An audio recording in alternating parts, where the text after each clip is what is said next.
Good afternoon, and welcome to the Minority Health Month Roundtable discussion. My name is Thomas West, and I'm the president and CEO of the Greater Stark County Urban League, right here in the center of Southeast Canton.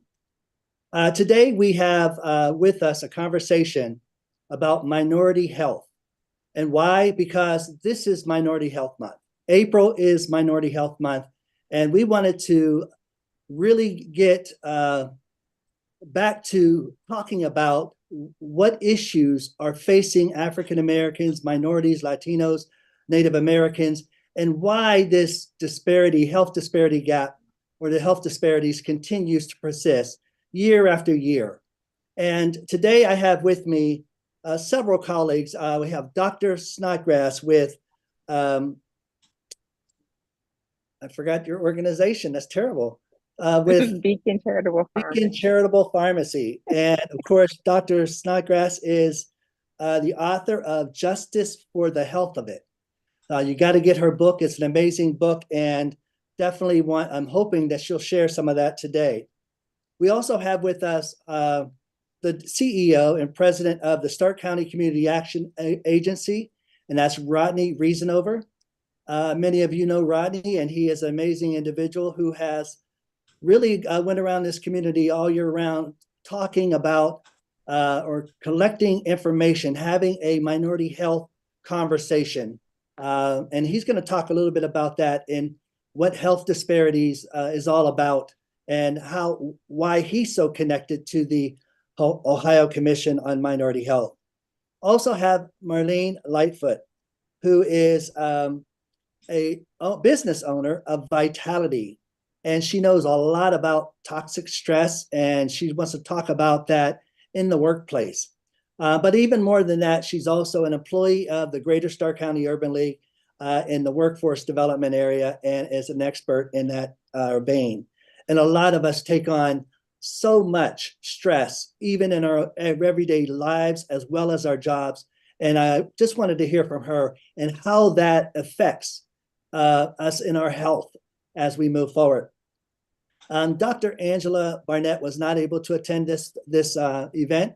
She's in Boston. April is Minority Health Month. So as you know, conferences are all over the nation, and she is in Boston, but we tried to get her as part of this conversation.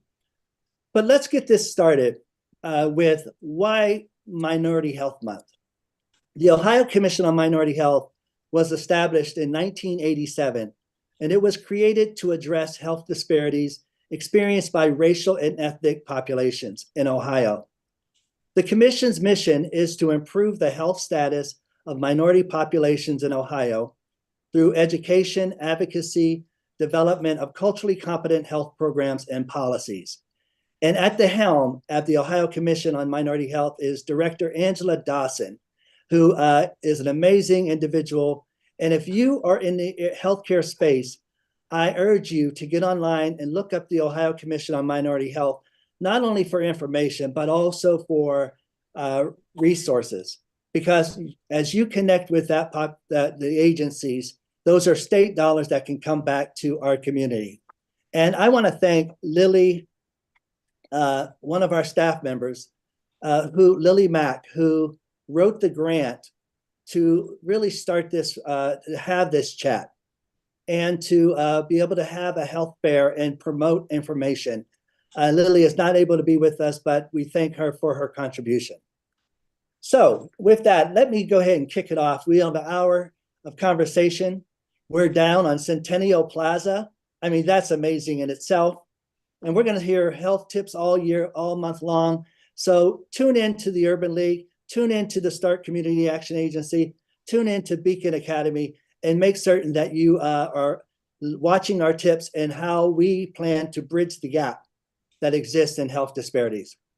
So Rodney, you were going all around the community, and you have been following these, you've been having these chats with the community.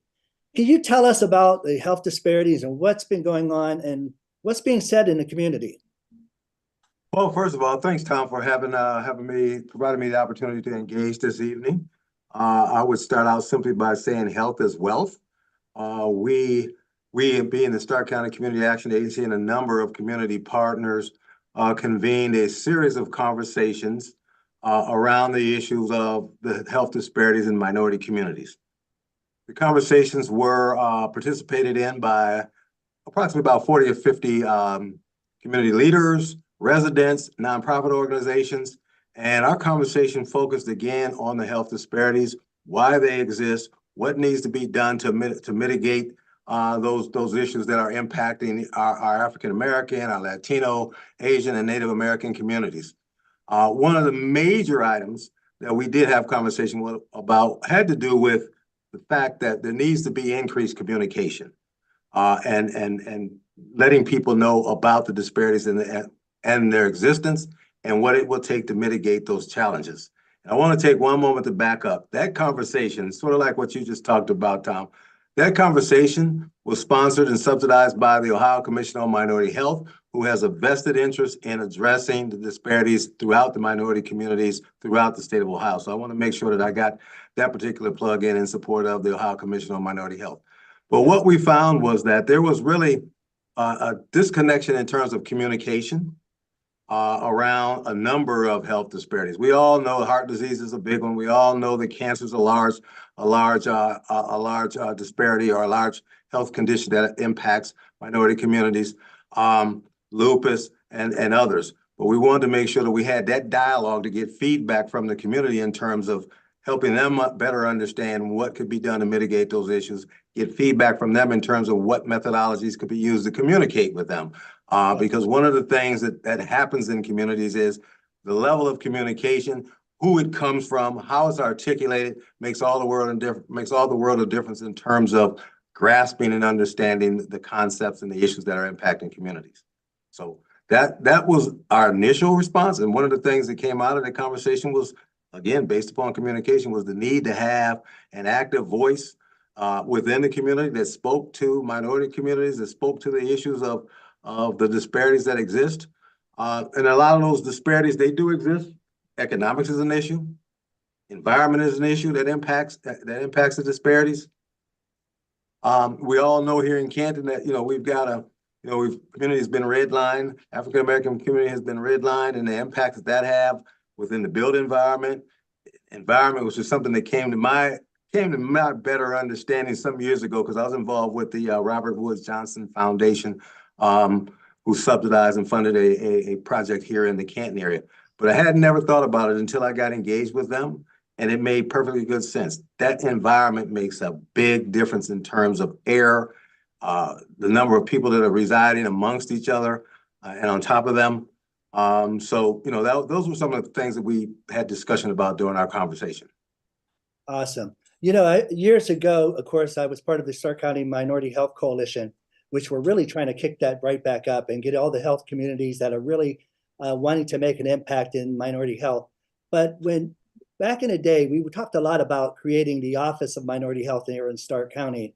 Did any of that come up during the conversations? That was a discussion. This conversation was the third initiated conversation here in Stark County. The original conversation originated in 2008. There's another one in 2011, and then a subsequent one in 2016, and there was this one that we just conducted as a follow-up. But there was discussion about the potential establishment of a minority Office of Minority Health. Again, that was to support the effective communication of issues that are impacting minority communities. And just one more thing, in terms of the people that was there, was there other healthcare organizations like the health department, hospitals? Did they have representation there? And of course, the community at large? Oh, absolutely. There was representation from the health department. There were a number of board members there from Kansas City Health. There are a number of entities there, organizations there in the area of mental health as well. Plethora of nonprofit organizations and a good bit of community residents as well.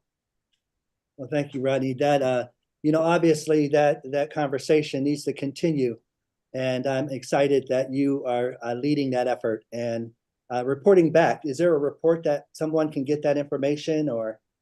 The commission will republish. When we say report, the commission will publish a report of the findings, and that will be issued consistent with the way the other reports were issued. And once those are published, we will make sure that we get those disseminated throughout the community, not only just amongst the African American and minority population, but also among the larger community. Because the issue, again, health is wealth, and it makes all the world of difference in terms of your health. Amen.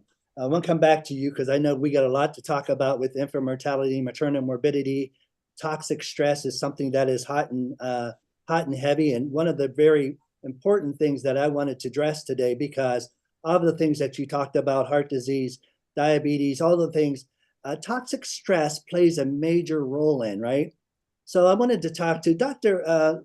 Latrice Snodgrass. Please help me with, especially Black women. Obviously, Black women, there was a study done by Dr. Angela Barnett that talked about toxic stress and how they were able to measure this through Black women's hair. And my question is, why is this stress so prevalent among African American women? Yeah. Well, because first of all, a lot of us are now like leading organizations. We're at tables and in spaces where we're constantly trying to, prove ourselves, keep up, do more. Then we're caretakers. We're taking care of, we're sometimes in this sandwich generation. We're taking care of our family, our parents, and our children and our grandchildren. And toxic stress is your body's reaction to prolonged periods of stressful situations or encounters. And so, it's kind of like just living while Black. You know what I'm saying? Like dealing with so much and just trying to keep pressing your way through because you don't want to be seen as weak. You don't want to be seen as incompetent. You want to keep up with your male counterparts.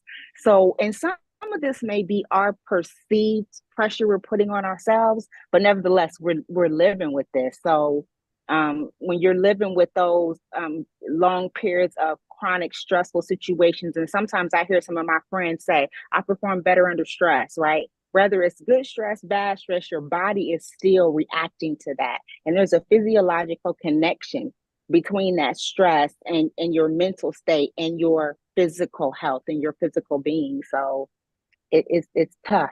And we have to find ways to intentionally practice self-care. And especially when we're talking about infant and maternal morbidity, right? We have to make sure, it's kind of like when you're on the airplane, you got to put that mask on yourself so you can help anyone else. So if we're not taking these extra steps to take care of ourselves, and then those of us that are in childbearing years, that stress is then passed on to that fetus, right?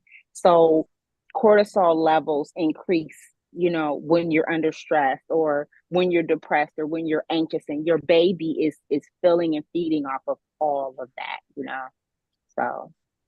So what that plays a big part. What would you tell women, obviously say, hey, there's nothing I can do about it. Obviously I can talk about exercise, but how can I reduce this toxic stress? Mm-hmm. We have to be intentional in realizing that it's there, and then finding things that relax us. So for me, music is my peace. So sometimes when I get home from work, I will sit in my garage 30 to 45 minutes and just listen to music because it brings down that anxiety and it brings down that stress. I journal. So it's not always about exercising. I journal. I listen to music. Sometimes just being absolutely useless and doing nothing, just saying, I'm not doing anything but sitting on my couch, drinking my coffee or my wine, red wine, right? It's good for your health, and watching TV. So I say, be intentional about taking care of yourself. If you don't take care of you, no one else is. Take mental health days off from work. Sometimes you just have to say, I'm taking a personal day. We have to take care of ourselves, because the thing is, if we don't and we die, or we increase our accessibility to illness, life is still going to go on. We just going to be gone. The job is still going to open. Our kids are still going to go to school. Our parents are still going to do. So my advice to women of all colors, invest in yourself. Find something that you enjoy doing. So that'll help release your stress. So you talked about toxic stress affecting your mental health condition or your mental emotional condition. So how does it affect your physical condition? Yeah. So there is proof that there is a physiological connection between your mental state and your physical state. It's science. So if you ever notice, Okay, I remember hearing my grandmother, who was born in 1913, say, stress will kill you. And when I was a child, I'm like, sugar mom always saying stress.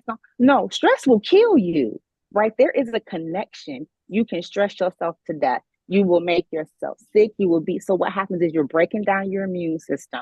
When your immune system is broken down, you're more susceptible to getting sick because just you're broke down, so you're going to get the flu, or you're going to get pneumonia, or you're going to get a cough, or you're not feeling good, so now you're not being physically active, so now you're sitting down too long, you're not doing much, your back is hurting, then your knee is hurting. It's just a domino effect. You must have been in my office today. I'm not sure. I think I said all of those things. But let me ask you this.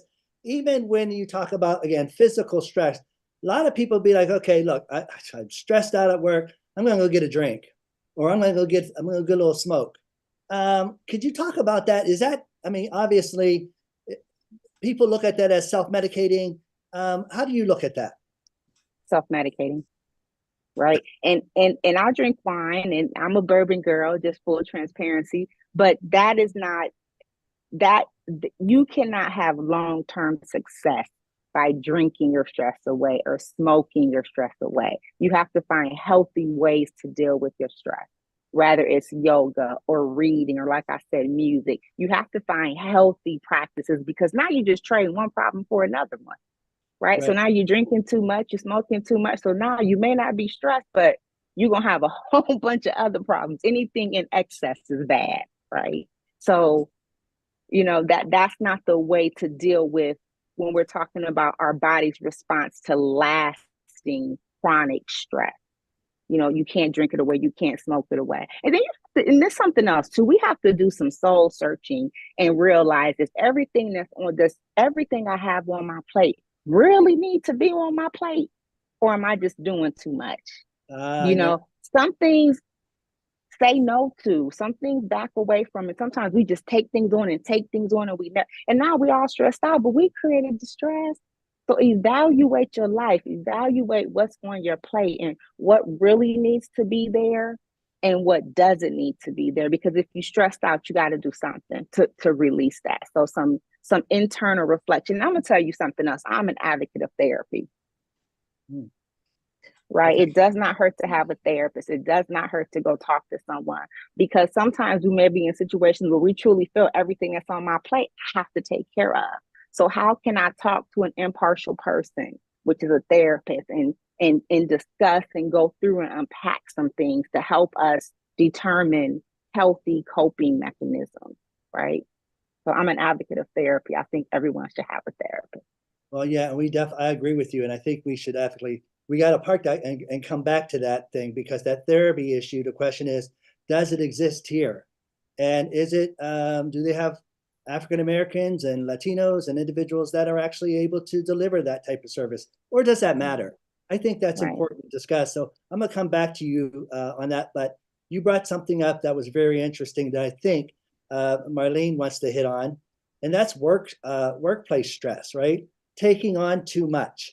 Marlene, obviously you are an expert in this area, and you started your company on how to address toxic stress in the workforce. Talk to us about that.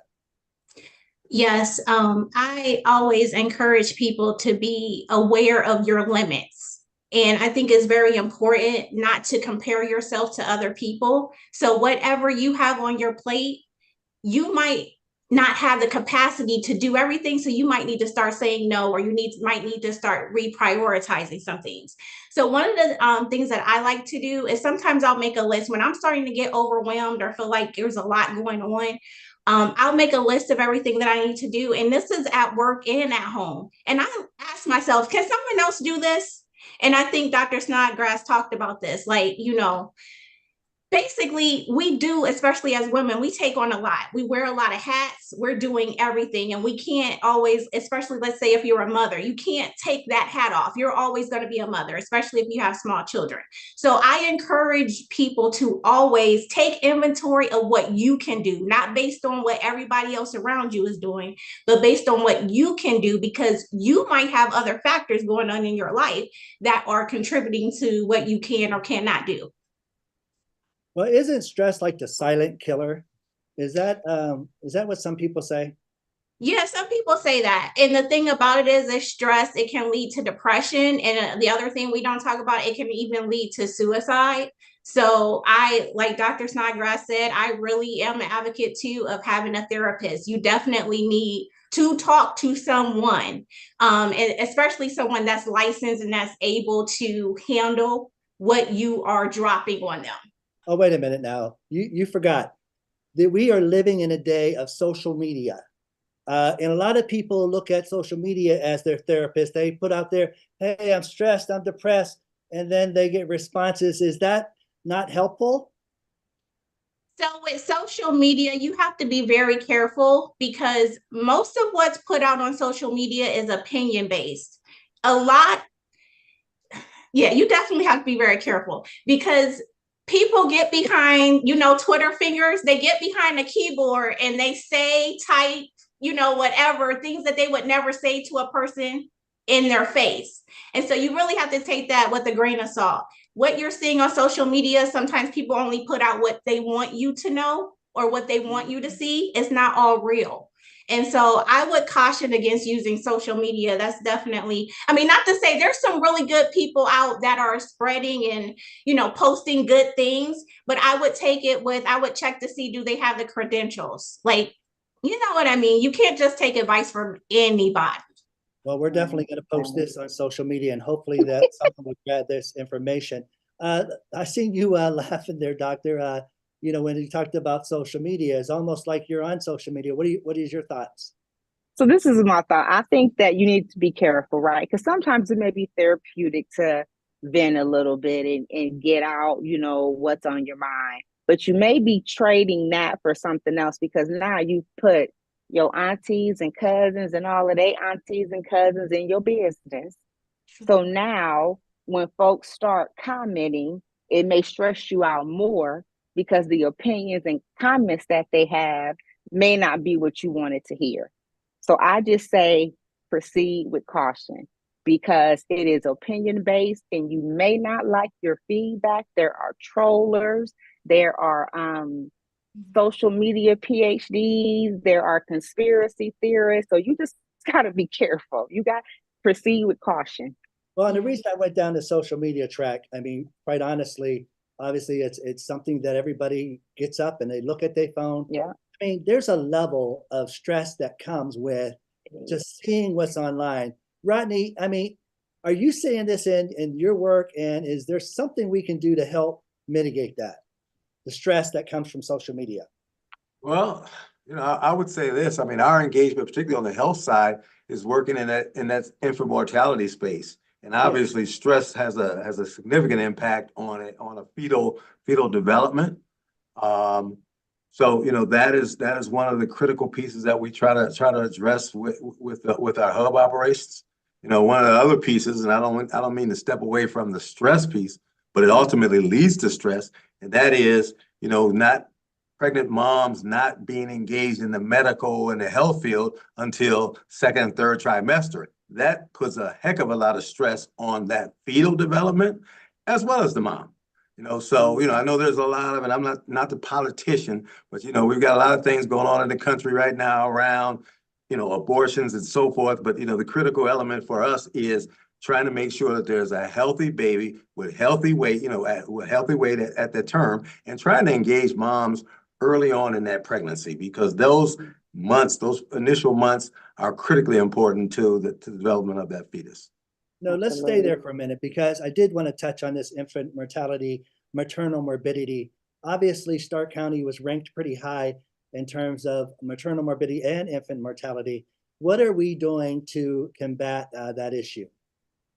Well, I can speak for the Stark County Community Action Agency. I mean, we're engaged, as I mentioned earlier, we have a hub which is focused simply on addressing infant mortality, particularly with a major focus on people of color.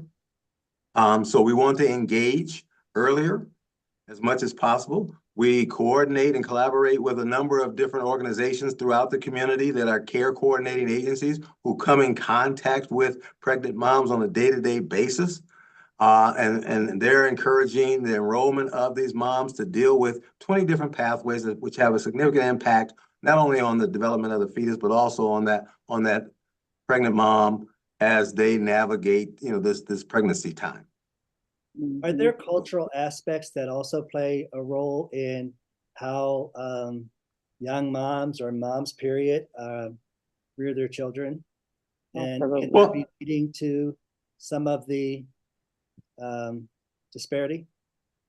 You might be stepping into deep water with the cultural mom piece, but I would say this, that there are obviously issues in terms of differences. I won't call them issues, differences in terms of how African-American families and individuals approach pregnancy as opposed to their white counterparts. One of the most significant data pieces that's out there is it's not just a young population. There's national data that says that African-American women with master's and PhD degrees are impacted by infant mortality at a greater level than their white counterparts. So you have to think that there are impacts, environmental, there are social impacts, there's discrepancies in terms of healthcare provision and access to healthcare is another critical element when it comes to the minority population. How about support? And maybe I can ask Marlene. Marlene, could you speak on? I mean, you're obviously you're a young mom. You're still young, I believe, and obviously there's a lot of things that young moms go through in terms of not having the supports. Is that a factor in how come so many babies are dying at a young age before their first birthday? I honestly do believe that. And I'm grateful and I'm actually privileged because I did have and currently do have support of my family. And there's so many women out there that are pregnant or have small children and they don't have anyone that they can count on. And so it's just them. And so that's why they are experiencing a higher level of stress. Whereas me, when I feel myself starting to get stressed out, I can call my parents and say, hey, come pick your grandson up. But everybody doesn't have that. No, and I'm serious. And I realize how much that's a privilege. That is a huge privilege that I have that a lot of mothers just do not have. And it's huge. So can I speak on that? Yeah, sure. Go ahead, Dr. Snodgrass. Sorry. So, and I think we got to get to the crust of this thing, right? Some of this is systemic. And sometimes when we talk about system, because we're talking about Black and Brown community right now, right? Our BIPOC community. Sometimes when we say systemic racism, it causes a pause or it causes people to feel, it's not comfortable. Right. But when we say systemic racism, we're simply stating that there are policies, procedures, and guidelines that are in place that none of us are challenging, right?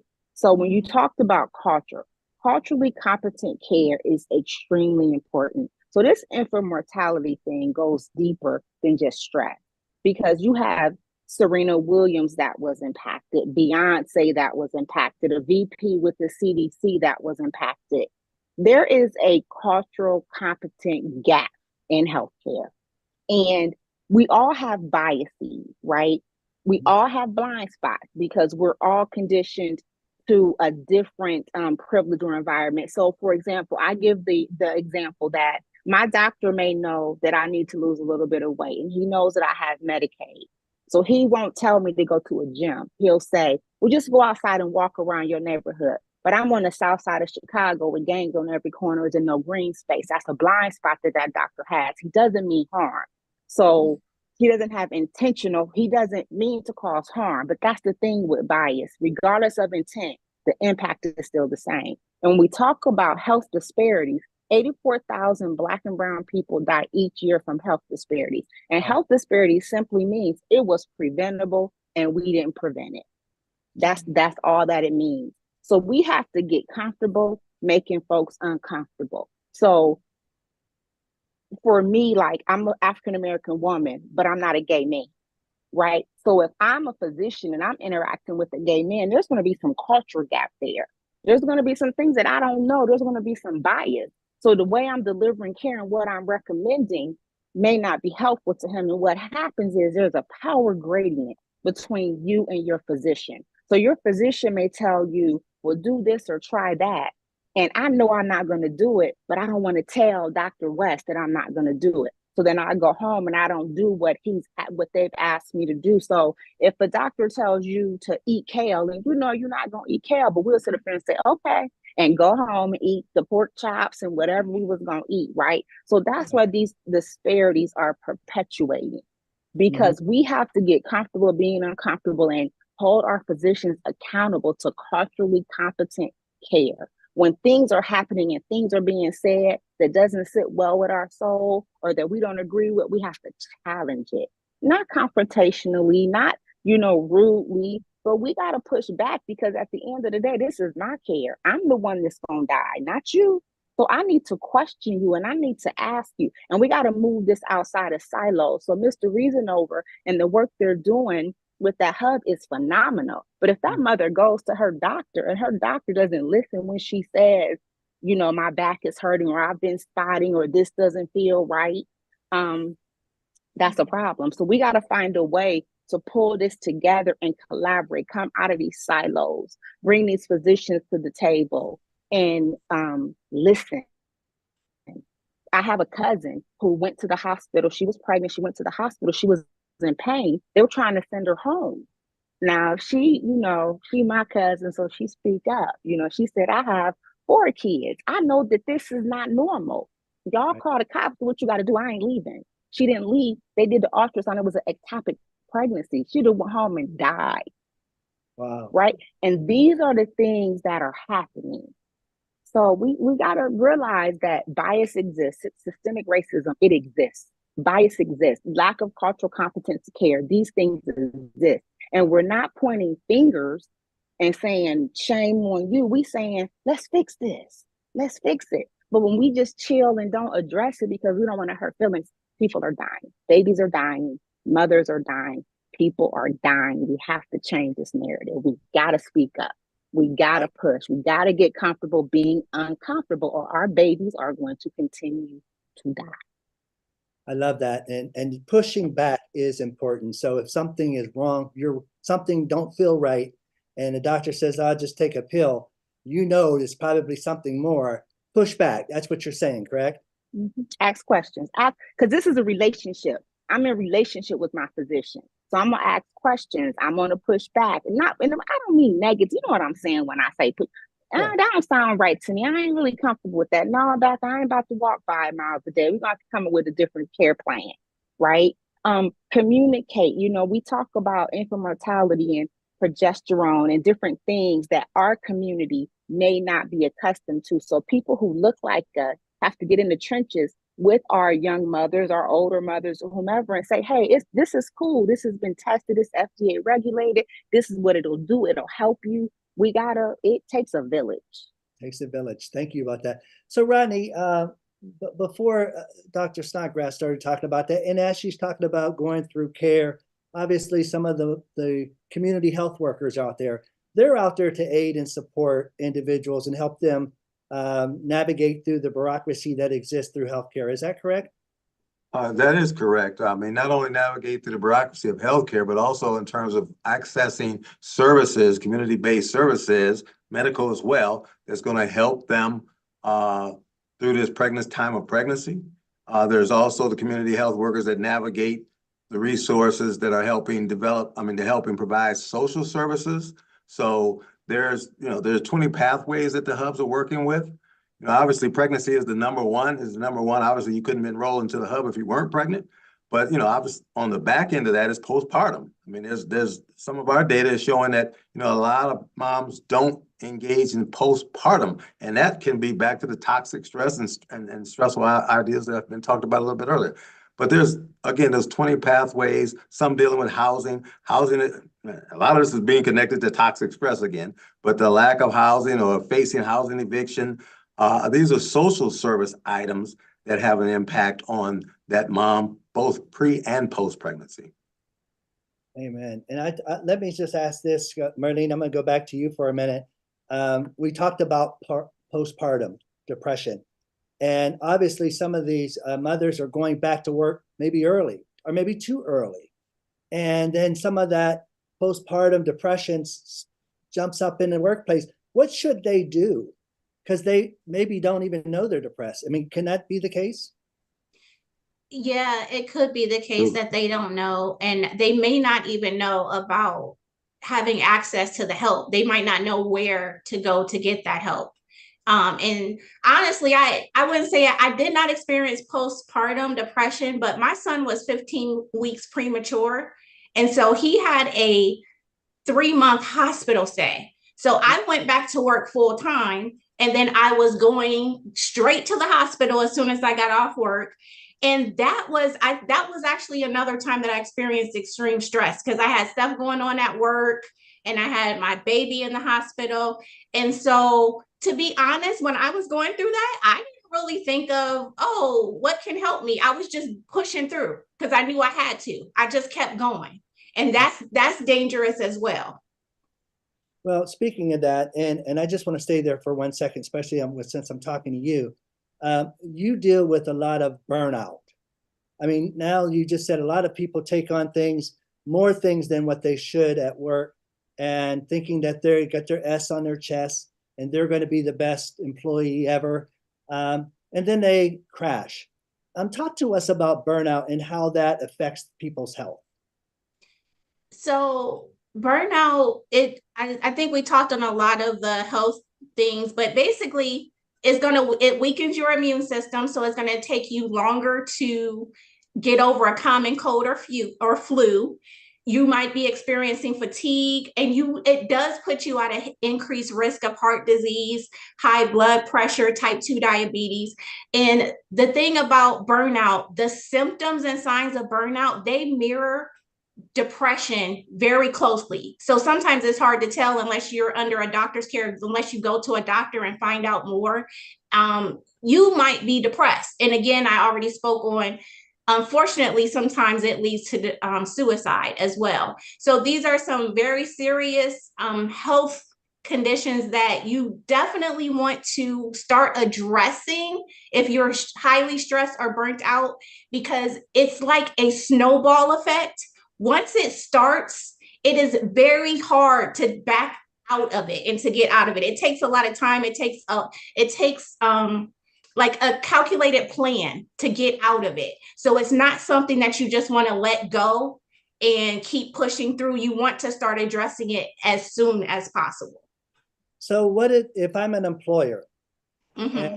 And are there signs that I could maybe see that an employee may be going through, that I can maybe pull them in and help them develop a plan of some sort? Is there something I can do as an employee? Yeah, definitely. I think it speaks to like management style, making sure that your employees feel comfortable. Because I'm going to be honest, a lot of the people that I talk to, they don't feel comfortable having that conversation with their management. They feel like they have to just do the work or they're going to lose their job or lose their benefits.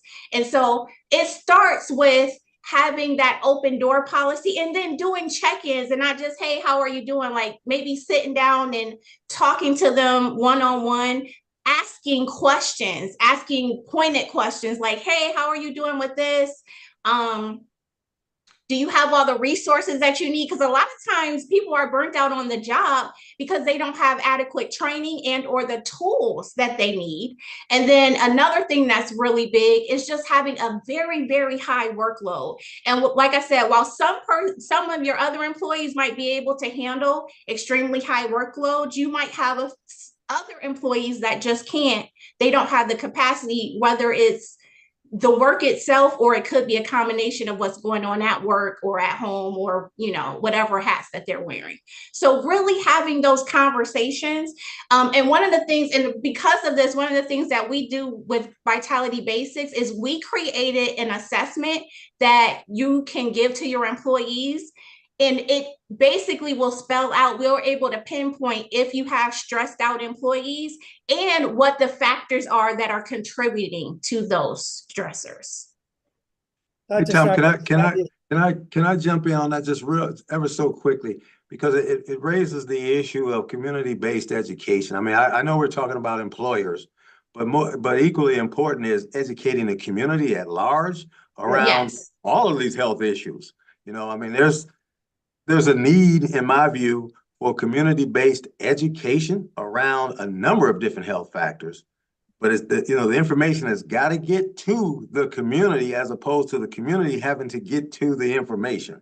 Because that's one of the challenges I see here in Yeah, and Stark I County. totally agree with you. That's why I started doing presentations, because I found that a lot of people are burnt out and they don't realize it, or they know they're burnt out and they don't know what to do. But that's right, just educating. And when I go into companies and just give a presentation and educate them, it opens their eyes so that even if that person isn't burnt out, they can recognize it in someone else and understand where it's coming from. Because there's so many different factors that can contribute to burnout, like your personality and character's traits, whether you work in a high stress job anyway, or even like social, racial, and political factors. A lot of these things play a part in contributing to high stress or burnout. So you're right, education is definitely needed. So Rodney, what are you suggesting? I mean, is this something that the community health workers are delivering this information? Is this, banners? Is this community chats? Is this one-on-one going to all the different companies and talking to them? What are your thoughts? Well, I mean, it could be all of the above, to be honest with you. My main focus was getting the information through a community chat. Again, our conversations evidence the fact that community information is not being disseminated. So if it's information regarding stress, heck, you're at the Urban League, it could obviously be a community conversation or community education pieces on a given health topic. Altman Hospital, I mean, they've got multiple education programs that they offer. But they are, for the most part, unless there's been a change in an approach, they're held at the hospitals. So that means I got to figure out a way. I've got to mitigate my lack of transportation or whatever to get to that information, as opposed to that information being readily available with some regularity in the community. Dr. Snodgrass, we are so health wealthy, right? We have Altman and we have Mercy and we have a number of health doctors in the area. And how is it that we still have these large health gaps that exist? So in healthcare, I say compassion fatigue, right? Instead of burnout. It's the same thing, but when you're a healthcare professional, you get compassion fatigue because constantly you're dealing with folks that are sick and you're trying to help them and you're trying to mitigate their circumstances. So you get fatigued with that. And I think what happens is that we are so in our lane, head down, doing our job, that we're not realizing what's going on around us, one thing, or two, we lack resources. We're understaffed. There's a nurse shortage. There's a this shortage, a that shortage. So we're understaffed. So you come up with these ideas, but you're short staffed. Then sometimes ideas take money. So we get discouraged because we take things to the executive team and things are shot down. We can't put that in the budget. We're making cuts here. So people get discouraged. So I think that, to Rodney's point, I think there needs to be a grassroots effort to figure out. One thing COVID showed us is that we can live like this. We can do things virtually. Everything doesn't have to be in person. So we have to get creative. We have to get innovative and begin thinking outside of the box. Like, these are our needs, right? This is where we're at. This is where we want to be. How do we fill this gap? And we have to bring the right folks together, have thought partnership, kind of the conversations that you and Rodney and Miss Betty were doing, thought partnership, because I know what's going on at Beacon Pharmacy, but I don't necessarily know what's going on at Community Action Agency. And if I don't talk to Mr. Reasonover, I'm never going to know. So how can we we have a lot of smart people in our city. We are resource rich, but connectivity poor. So we have to work on connecting. And that starts with conversations. We have to take some grassroots effort to this stuff because it's our community members that are suffering. So how can we help them? How can we be innovative? Since you just touched on that and talking about resource rich, Beacon Pharmacy obviously is a charitable pharmacy that gives away free drugs, correct? Yeah. So So touch on that for a minute and let people know if they need medication and obviously they can't afford it, what would Beacon do to help them? right. So Beacon is a like you said, we're a charitable pharmacy. We're boarded by the Ohio State Board of Pharmacy. We're just like your Rite Aid or your CVS, except we don't bill insurance. So if you do not have insurance or you are underinsured, we can help you. So you do not have insurance. That's clear. I don't have insurance. I need my medication. You can come to Beacon. One medication is $2. Two medications are $4. Three or more are $5. Of course, there's some criteria here. 250% of the federal poverty guideline is one thing, but we'll do a budget with you. So if you're a little bit over that, but you have more money going out than you have coming in, we'll help you. Or underinsured. And when we say underinsured, that means you can't access your insurance. So you have a high deductible. You can't pay $2,000 before you can activate your benefit. We'll help you. Our seniors at the end of the year, some of them fall into something that's called a donut hole, where basically Medicare has said, well, you spent all you can spend this year. I'll see you in January, right? So we help our seniors. We provide education, vaccinations. We are a great resource for folks that just need a little bit of help to get their medicines. And I always hear community members sometimes that are taking medications every other day, or they're splitting their pills, or they're just not taking it. You know, there's some medications that are upward of $3,000, $4,000, $5,000 a month. Folks can't afford that. And Beacon, we're here to help you. So come see us if you fall into those spaces and need a little bit of help. We'll help you out. Well, that's important to say, especially when it comes down to African American men. Rodney, I want to touch on this. I have to. We don't like to go to doctors, man. We got this pride thing going, and they told us we need this kind of medication. We seen the price. I'm okay. I'll just do it my own way. What is it about Black men that don't like to go to doctor? Help me with that. That would be a challenge for me because I utilize my physician as much as I need to. I'll be honest with you. But no, I mean, again, I think it's the reverse of what was talked about a little bit earlier. That Marilyn talked about is like when you're a mom, you're a mom. You're 24 hours as a mom.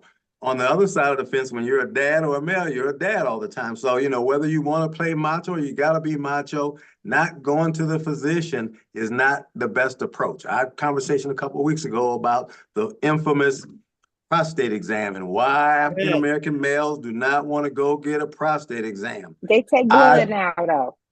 Yeah, I know that, but you gotta call. Again, that's the education. That's the education piece that people have to understand. There are different avenues for initially determining your potential prostate issues. But I don't know, Tom. I can just tell you, I'm going to the doctor. Well, I do too. And let me say, I gotta go. I mean, and again, it works to the opposite of what Dr. Latrice was just saying. I have been blessed to have insurance through my employer, and I'm not underinsured. But for those that need the health and need the insurance, hey, absolutely go see Beacon Pharmacy, male and or female. I assume we're not discriminating over there. We're not. We're not. Well, and I'll tell you this, Rodney. If it wasn't for the Ohio Commission on Minority Health years ago, literally, I was part of this whole Stark County Minority Health Coalition, and we had things called Let's Talk About It. Mm-hmm. And they would talk about going and get that prostate exam, go get that prostate exam. I go to my doctor and I'm like, okay, we got to get this prostate exam. And I'm there waiting for it after she does the annual physical. She says, okay, she puts this rubber glove on, straps it on, and she's like, okay, I'm thinking she's going to look through my tonsils or something. She says, pull your pants down. And I was like, wait, what are we doing? Well, I didn't know where my prostate was. I'm going to be real with you. And I was just out of college. So I'm here to tell you today that, conversations matter. And as a result of the Commission on Minority Health, we were able to push the information to the community, get men back, get men to the doctor. And it wasn't just Black men or Latino men, but it was also white men and their families. And we learned so much as a result of it. So that's why it's important for us to have these conversations and for us to participate in Minority Health Month every year. So this is a thing. It's gotta be more than a month, because again, health is wealth. Yes, Health yes, is wealth. yes. It has to be, you have to look at your health, not on, not 1 month out of the year. It's something that you have to take seriously all of the time, because the realities are this. In America, in Ohio, in Kansas, African American males are at the low rank, they're on the low rung of life expectancy, Right. followed by African American females, followed by white males. Top of the ladders are white females. But taking care of your health will help you elevate those rungs on that ladder. You cannot not take advantage of the opportunities that are there, particularly if you've got health insurance. You got to take your health as your wealth. Let's put it that way. And I Tom, can can I no say more. one thing about the life Yeah. expectancy? Mr. Reasonover touched on that. And Yeah. we have things working against us that we have no control over. So it pays for us to take control over what we do. So when we're talking about life expectancy, there is something called the zip code effect. Research has proven that certain folks in certain zip codes have a life expectancy of up to 30 years less than folks that are not in that zip code, right? So if you know that you have these things that are working against you, why wouldn't you just go ahead and participate in what you have control over? And this stuff goes back to redlining and not having schools in our areas and not having jobs, because now we don't have taxes. So there's different elements and risk in these zip codes. But your life expectancy is can be determined by where you live. It's called the zip code effect. You can look it up. It's real. Speaking of, since I'm on with you, I got to ask you this question because diabetes is very prevalent. We got a few minutes left, so I want to touch on this real quick, Doctor. Diabetes, it continues to, grow each year. Here locally, how do we get a handle of this diabetes issue? Yeah, and this is just the gospel according to Latrice, right? I think it has some with what we're eating, the activity we are or are not engaging in, how many drinks or smokes we have, and when we stress out. And this is all people, not just BIPOC, right? I think that I know that there are lifestyle choices that you can make that can mitigate your risk for diabetes, for hypertension, for asthma. We have to take some ownership. And I talk about this in my book. We have to have skin in the game as an individual. There are things we have to do. We have to step up to the plate and say, I'm going to make these sacrifices to do these things, because literally, if I don't, my life depends on it. You got to help me with this. You just mentioned your book, Justice for the Health of It. How did you come up with that title? I mean, help me with the meaning behind the title. So it's funny. So, like you say, just for the of it. Yeah. Not health, right? So I was like, okay, just for the health of it, justice for the health of it. So it just that was my one moment of creativity, just for the health of it. Do these things just for the health of it, for no other reason, just And for the health of it. Why should people get your book? Because I approach some tough topics in there. I talk about systemic racism. I talk about social determinants of health. And I think a lot of times we don't do because we don't know. There are some serious allies out there for the BIPOC community. And if we as Black and brown people don't make it okay for people to ask questions that we may not think they should be asking, how do you learn? You ask questions, right? So if a person does not know, if we're not willing to engage in these conversations, then no one's ever going to know. And we're going to keep on dying, because at the end of the day, someone who does not look like me can open some doors and start some conversations that maybe I can't start. And then we can cultivate change together. I am a advocate of allies. I think that everyone should be an ally to an affinity group that they do not belong to. Right. Amen. Because that's how we're going to cultivate changes. And let's have these let's storm, norm, and form. Like sometimes when we approach these conversations, it's not going to be comfortable. I've had people say, so are you accusing me? No, I'm just stating the fact, but let's talk about it. Why do you feel like I'm accusing? Let's talk through it. Right. Because this is what we have to do. So I talk about these things in the book. I just call a spade, and I talk about it. And it's not to accuse anyone or demean anyone. It's to get people thinking.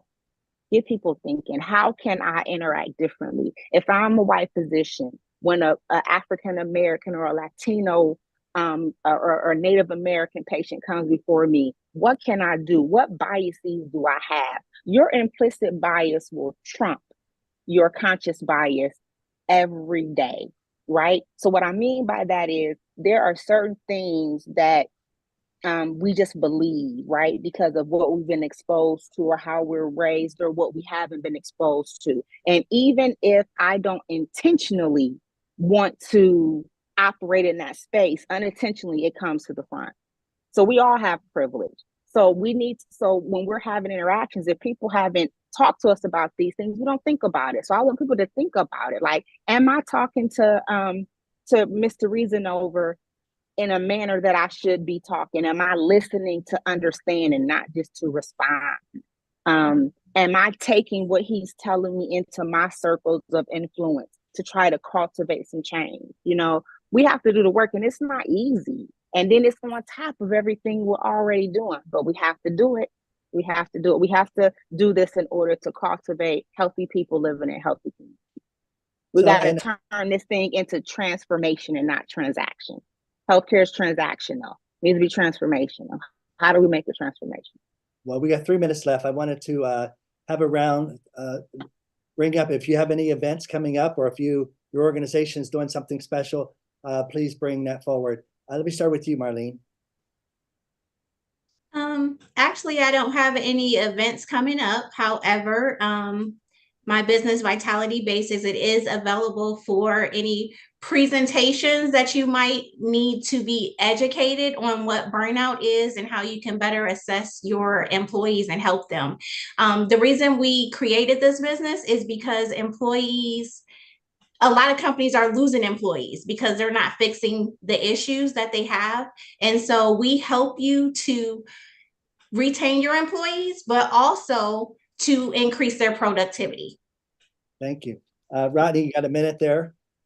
Absolutely.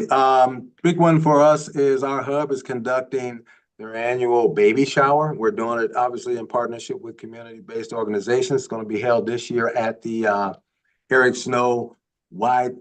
I was going to say WCA. It was YMCA on June the 1st, Saturday, June the 1st. So invite the community to come out and participate in it, and hope to see you there. A baby shower. Now, what does that entail real quick? Baby shower, we provide information. It's a wide range. We're providing information about the infant-toddler relationships, pregnancies. There's strollers. There's plenty of giveaways between strollers and toys, and you name it, it's there, Tom. And Dr. Latrice, is there anything coming up in your area? Yes. So in collaboration with my sorority, Delta Sigma Theta Sorority Incorporated, and Akron Children's Hospital Black Nurses Association, on April the 20th, we are participating in the Strong Family Wellness Weekend, where we will be conducting a blood drive specific for sickle cell. So I would love for everyone, at least 56 of you, to register to donate blood. This blood needs to come from Black folks and Hispanic folks because it is for patients that have sickle cell. So please support the blood drive. You can go to our website, our Delta website, or Beacon website to sign up and donate. Where's that being held? Because sickle cell is a big issue, and I know the HBCU Classic is also promoting Sickle Cell Week. That's going to be exciting here, and really pulling on African Americans to give blood towards this cause. And let me just say this: the Urban League, Greater Stark County Urban League, is not proud to be hosting this event, but more importantly, our goal is to connect with everybody and make certain that our 5 pillars are thriving, and one of those pillars is health. And we need to make certain that we continue to educate the community on things that are going on. So let me also tell you, we have all month long, we will have a banner down in Centennial Plaza that promotes minority health. And that to me is reminding everybody to focus on their health, focus on eating properly, focus on, because you are the person that can change your health outcome. And then finally, I'm going to have James put up our event that we're hosting on the Mother's Day, which is May 12th. We have a dinner theater, ladies' night dinner theater, that will be held at the Cultural Arts, and we are bringing Melva Moore, who will be telling her life story, and it is a roller coaster of emotions and song. So you're going to enjoy this. And if anybody, this woman is still singing those high-pitched notes, and definitely it's going to be a great time. And it's another way of trying to get women to come together and de-escalate for a minute. So, hey, come back, and thank you so much. I'd like to thank the Pro Football Hall of Fame, the City of Canton, and everyone who is streaming this in downtown Canton, but also who's streaming this on YouTube and on Facebook Live. Again, we thank you, and my name is Thomas West, and I'm the President and CEO of the Greater Stark County Urban League.